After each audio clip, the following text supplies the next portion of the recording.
আমার যদি ঘুরতে মন চায় মিতুল ভাইয়াকে বলবো, সে আমাকে ঘুরিয়ে নিয়ে আসবে। এটা কোনো একটা কথা বললাম? আরে ভাইয়া তো ভাইয়াই হয়, ভাইয়ার সাথে ঘুরে কোনো মজা আছে নাকি?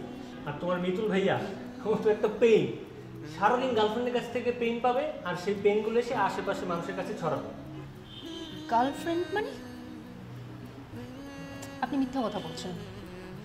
মিতুল ভাইয়ের কোনো গার্লফ্রেন্ড নেই, সে ছোটবেলা থেকেই সিঙ্গেল। আপনার মিথ্যা কথা আমি বিশ্বাস করি না।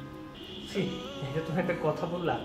এত সুন্দরী একটা মেয়ের সাথে মিথ্যা কথা বলতে পারি? আর তোমার মিতুল ভাইয়া ও তো এলাকার একটা চকলেট বয়, ওর গার্লফ্রেন্ড প্রতিটা অলিতে গলিতে আছে, কিন্তু আমি দেখো একমাত্র সিঙ্গেল বয় এই এলাকায়। আমার গার্লফ্রেন্ড তো হবার তুমি ট্রাই একটা করতে হচ্ছে। কি বললেন আপনি? আমার না ওই একটাই সমস্যা, আমি ওই যে কোনো পরিস্থিতিতে সত্য কথা বলে ফেলি আর কি।